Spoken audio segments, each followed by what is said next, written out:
तो आज का टॉपिक है इम्पीडेंस इन एलसीआर सर्किट। तो सबसे पहले जानते हैं कि इम्पीडेंस होता क्या है।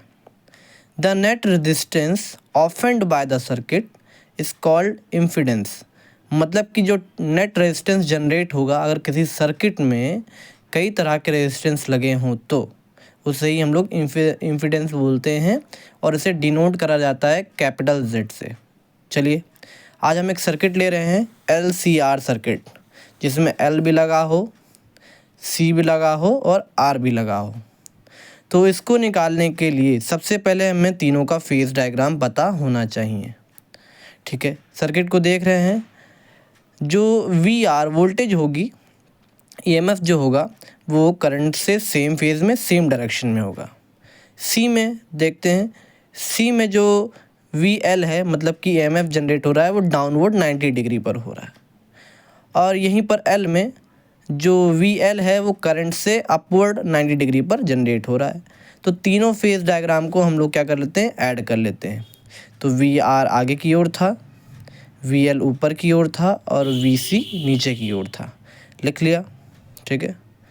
अब क्या करते हैं, वी एल माइनस वी सी कर लिख लेते हैं और सामने की ओर क्या जा रहा था, वी आर, जैसा कि मैंने लिखा हुआ है।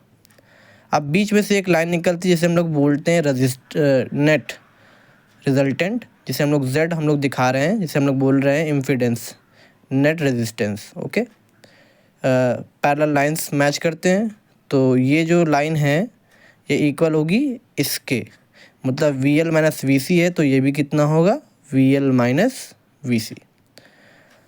अब होता क्या है, नेट ईएमएफ फाइंड करने के लिए दोनों ईएमएफ का सम करके उनका स्क्वायर रूट लिया जाता है।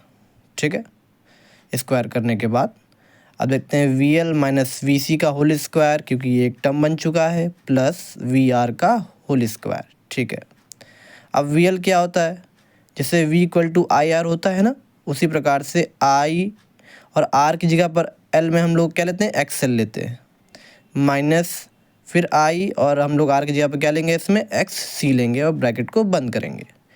फिर प्लस वी आर है, वी आर को हम लोग क्या लिख सकते हैं, आई आर का होल स्क्वायर, ऐसे ले लिया। अब हम देखेंगे कि इस तीनों में क्या कॉमन रहा, आई स्क्वायर क्या रहा, वो कॉमन आ रहा है, क्योंकि आई के ऊपर पावर कितनी है, 2, यहाँ भी पावर कितनी है, 2। तो आई स्क्वायर को हमने कहाँ ले लिया, बाहर ले लिया, कोई दिक्कत तो नहीं। आई स्क्वायर से रूट क्या हो जाएगा, आई का कट जाएगा और आई कहाँ आ जाएगा, बाहर आ जाएगा। अंदर क्या बचेगा, x L minus X C का होल स्क्वायर प्लस आर का स्क्वायर। अब हमें इम्पीडेंस निकालना है, नेट रेजिस्टेंस निकालना है अगर, तो V not upon I not, जैसे वी अपॉन आई होता है उसी तरह से फॉर्मूला है। तो वी नॉट नेट ईएमएफ की जगह पे हम नेट ईएमएफ की वैल्यू रखेंगे, नीचे आई नॉट रखा, आई नॉट से आई नॉट क्या हो गया, कैंसल। तो नेट रेजिस्टेंस जो निकल के आया वो under root X L minus X C का whole square plus R square आया। जब भी इम्पीडेंस निकालने के लिए कहेगा एलसीआर सर्किट में तो इसी फॉर्मूले का यूज़ होगा। अब मान लीजिए हमें फेज़ डायग्राम भी निकालना है, तो फेज़ डायग्राम निकलता है tan फाई की मदद से। अब tan फाई क्या होगा, कैसे निकालेंगे, देखेंगे सबसे पहले फेज़र डायग्राम में। tan क्या होता है, लंब बटे आधार, मतलब परपेंडिकुलर अपॉन बेस। अब परपेंडिकुलर की वैल्यू कितनी रखी है, एक्स एल माइनस एक्स सी, अगर दिख पा रहा होगा तो मैंने ऊपर रखा x L minus X C. Upon में बेस कितना दे रखा है, बेस रखा है आर, तो नीचे क्या रख दिया, आर। तो इसी तरह से tan फाई बराबर आ गया X L minus X C upon are.